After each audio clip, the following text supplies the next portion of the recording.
What is going on, Pokemon community? It is Achilles018 here, and today we are continuing through the Champion Cup. Last time we took down Marnie in the opening round of competition, then we faced Hop in the Challenger Finals. Hop put up a good fight early, but eventually we overpowered him for the win. It's time to join the gym leaders to see who gets the right to challenge Leon. Let's go.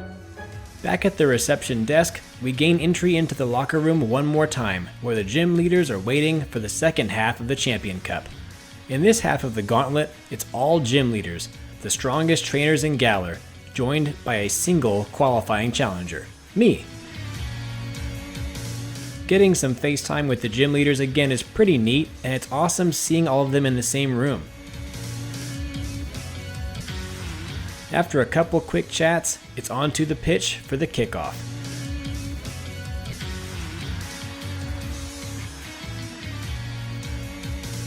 Normally Chairman Rose would start the ceremonies, but he's oddly absent. I'm sure there's nothing maniacal going on.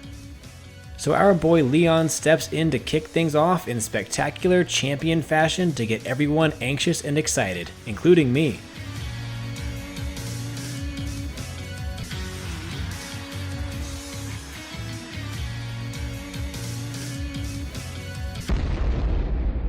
Before the first match can start, a familiar face interrupts the pregame.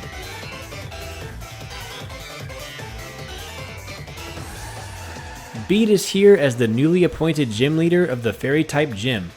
Quite the accomplishment, but Bede is still dissatisfied.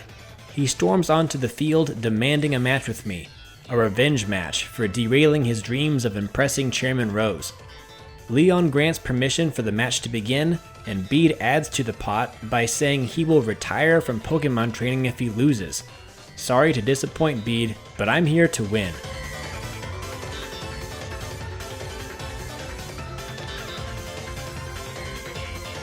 Bede starts out with Mawile, who I need to take out quickly before it has a chance to crunch my defenses down.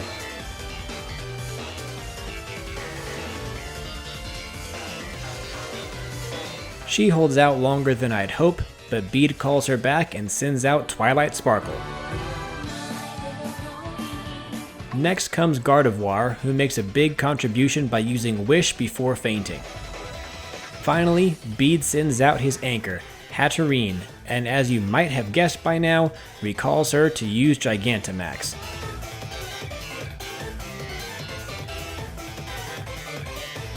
Hatterene's defenses are holding up better than I expected, and she gets lucky with a critical hit using Max Flare. Gardevoir's Wish activates from a few turns back, and it sets me back. I decide to use Max Phantasm instead, and I'm very happy with the damage it deals, so we'll seal the deal next turn. Hatterene uses Max Flare again, and oh, you have got to be kidding. Enjoy this while you can, Bede. All you did is make Slowpoke angry, and you wouldn't like her when she's angry.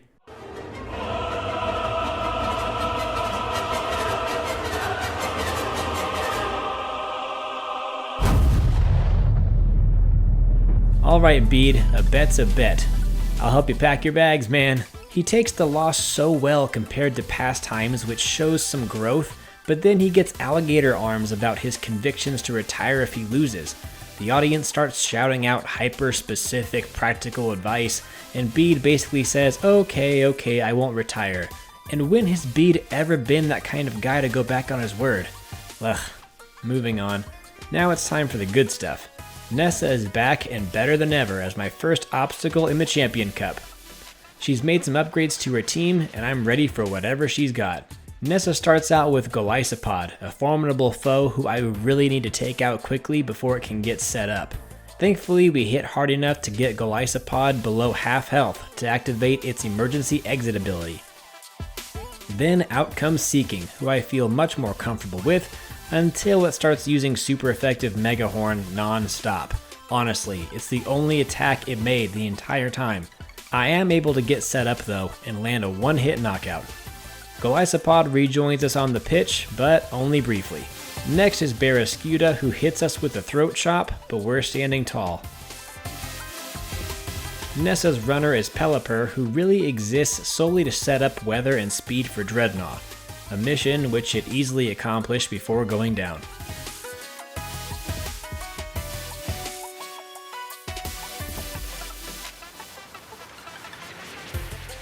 Of course, now it's time for Nessa's anchor, Dreadnought, and we're getting geared up for another Gigantamax power-up.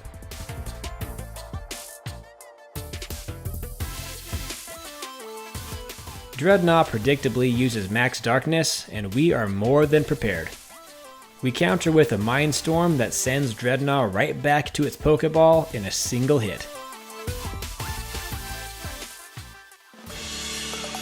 Nessa frizzes her hair in frustration, and I guess you can say I rained on her parade. Turns out Nessa and I have a lot in common actually. She comments that Sonia warned her I was a strong challenger, but Nessa admits that she doesn't always listen to Sonia. That makes two of us. A quick breakdown of the tournament bracket reveals my next opponent will be B, who is going to be a cruisin' for a bruisin'. I'm determined to make this fight as quick as possible, so I decide to equip an odd incense to make my super effective psychic attacks hit even harder. Brimming with excitement, I head back onto the pitch. The commentator starts giving his recap on the previous match, and he's still going. Oh, come on. For all the good camera work in this game, they couldn't find anything to cut to during this shot. It feels like the cameraman fell asleep. B starts out strong with Hawlucha, and I don't mean that sarcastically. This battle was the highlight of this match, as you'll soon see. So Hawlucha starts with Bounce, so I use the free turn to set up Curse. Hawlucha's attack misses. Too bad for you, cause here we come. Oh, for crying out loud, we missed too. Lucha uses Bounce again while we use Zen Headbutt again. Both attacks land and things get slick from here on. Living in the sunlight, loving in the moonlight, having a wonderful time. B gets real for Cereal and G maxes Machamp. And I'm just gonna... B's got nothing to say after that beatdown. Speaking of beatdown, it looks like Pierce couldn't beat Raihan, who will be my final opponent before Leon. Back in the locker room, Marnie and Pierce wish me luck for the battle against Raihan, who has reworked his team to focus on traditional single combat. One-on-one, baby. Score Bunny, you can sit this one out, buddy.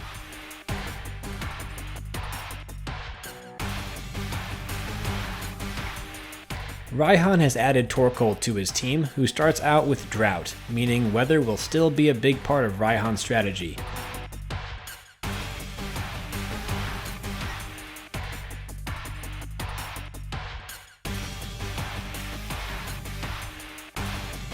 Torkoal lets it rip early with a one-turn Solar Beam, but the show is over early. Next for Raihan is Flygon, and the weather is changing again? I guess Raihan's strategy is to keep me guessing on weather effects, rather than use a single weather type to build a team around. It's a bold strategy, Cotton. Let's see if it pays off for him. Finally, as you might expect, Duraludon makes an appearance and gets into Gigantamax form for the final stand. His first attack is disappointing to say the least, felt more like a mosquito bite to Slowpoke. Raihan follows up with G-Max Depletion, which does a bit more damage, but the writing is on the wall here as Slowpoke delivers the final blow. That is it! Raihan is defeated again, and Slowpoke and I have earned the chance to battle Leon himself for the championship. Back in the locker room, I have a chance to collect my thoughts before the big match. Hop and Rillaboom make a pleasant visit, letting me know that they are cheering me on. And Slowpoke too, of course. This is it. Finally. After all this time. Months ago, we started on this journey together with a single goal: defeating Leon and being crowned the champ while having complete and unyielding loyalty to Slowpoke. An unlikely hero pair for sure, but here we are. We deserve to be here. Leon, the ever-charismatic champion, makes his presence known without ego or acts of aggression. His cool complexion amongst the pressure of endless challengers, cheering fans, larger-than-life expectations, and some political nonsense from Chairman Rose show just how different a champion's role is in Galar. You aren't just the best trainer, you're the face of the region, the face of the people, and Leon handles this responsibility with such happiness that you don't need to see him battle to know that he's the real deal. Wait, what's going on? The audience is stirring and unsettled. Everybody's pointing at something. Something's happening on the monitor? What is that?